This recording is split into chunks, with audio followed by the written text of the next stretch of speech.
और जैसे कि अभी बीच में मतलब कवि सम्मेलन बहुत बढ़िया चल रहा है और इसमें विविधता बहुत है, बहुत से रंग है। और जैसे अभी संचालक जी कह रहे थे कि जल्दी जल्दी ट्रेन को आगे बढ़ा के फुर्सत हो ले, तो अपने बुंदेलखंड में फुर्सत तो बात बात पे होते हैं। नहा धो लो फुर्सत हो लो, खा पी लो फुर्सत हो लो। फिर बीच में अपनी रचनाएं आई, उनमें भी इतने रंग थे कि कई बार तो हमको लगा कि ढोलक होती तो अच्छा होता। तो वैसे मैं अभी गद्य कहने में बहुत दूर निकल गई हूँ और कविता थोड़ी सी पीछे छूट गई है, लेकिन वो जो होता ना कि एक दबी हुई चिंगारी सी, तो फिर मन करता है कि सुना ही दे। सुना दीजिए, है ना। तो बहुत अच्छी तैयारी नहीं है, लेकिन रचनाएं तो पकी हुई मिलेंगी आपको, बहुत तैयारी। तो जो भी है आपको अर्पित करती हूँ। एक दृश्य आपके सामने रखना चाहती हूँ। आए दिन हमारे सैनिक शहीद होते रहते हैं। ये खबर कभी पुरानी नहीं होती, दिल चाहता है कि ये खबर खूब पुरानी हो जाए, लेकिन ये खबर अक्सर आती रहती है।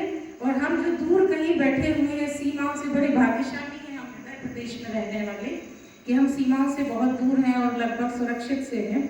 लेकिन वो तो दिल के तार जुड़े रहते हैं जब ऐसी घटनाएं घटती हैं और दृश्य हम देखते हैं। तो ऐसे ही एक दृश्य को आपके सामने रखना चाहती हूँ कि एक शहीद हुआ है एक फौजी, और उसकी जब पार्थिव देह को उसके गांव में लेकर आते हैं तो वहाँ का क्या आलम होता है, एक गीत में बांधने की कोशिश की है। और एक नया प्रयोग ये किया है कि आपने अक्सर ऐसी रचनाओं में माताओं के, पत्नी के और बहन के दुख को देखा होगा। मैंने यहाँ पिता के दुख को अभिव्यक्ति करने का प्रयास किया। तो सुने रचना को। एक भूख सी उठती है सीने में और आत्मा रोती है। एक भूख सी उठती है सीने में और आत्मा रोती है। जब ओढ़ तिरंगा कांधों पर, जब ओढ़ तिरंगा कांधों पर फौजी की काया सोती है। एक भूख सी उठती है सीने में और आत्मा रोती है।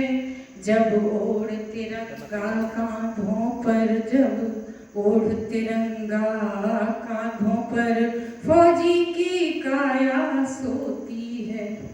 तो एक पिता का दुख किस तरह से, उसकी हालत क्या है ऐसे बंजर में।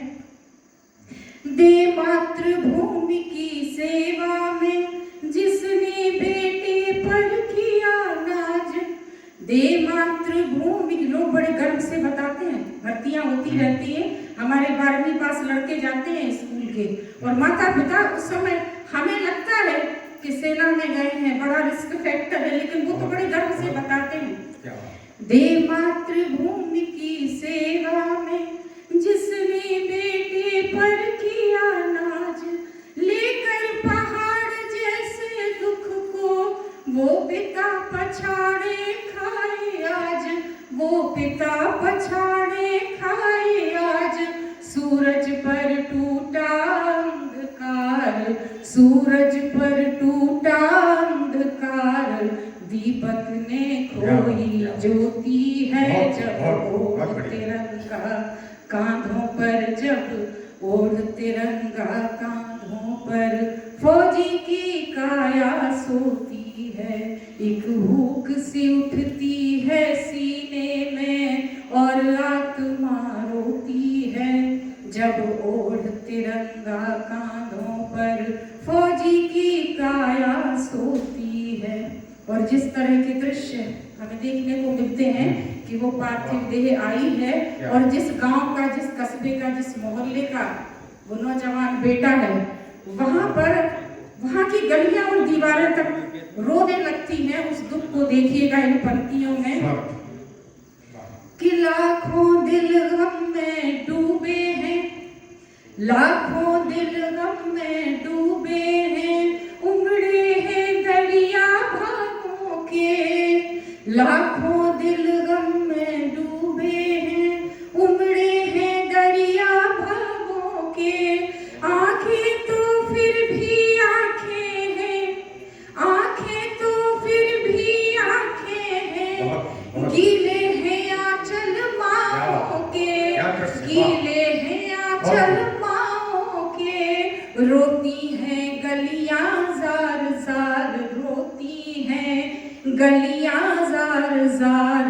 धरती भी धीरज खोती है जब ओढ़ तिरंगा कांधों पर, जब ओढ़ तिरंगा कांधों पर फौजी की काया सोती है।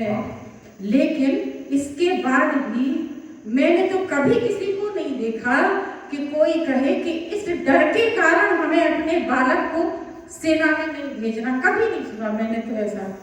तो सुनिएगा कि ये धरती है बलिदानों की, ये धरती है बलिदानों की, इसमें शोणित की बसी गंध। ये धरती है बलिदानों की, इसमें शोणित की बसी गंध।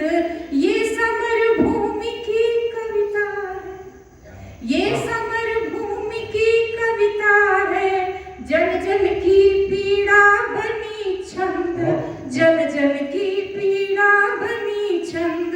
हर बूंद रक्त की माटी में, हर बूंद रक्त की माटी में, 100 वीरों को पूती है जब ओढ़ तिरंगा कांधों पर, जब ओढ़ तिरंगा कांधों पर फौजी की काया सोती है।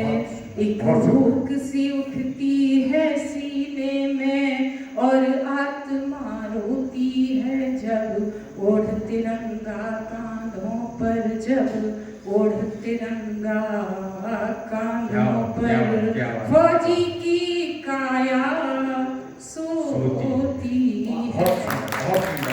बहुत जोरदार आपने क्या किया, इतना मार्मिक दृश्य अनीता जी ने हम सबके सामने खींच दिया।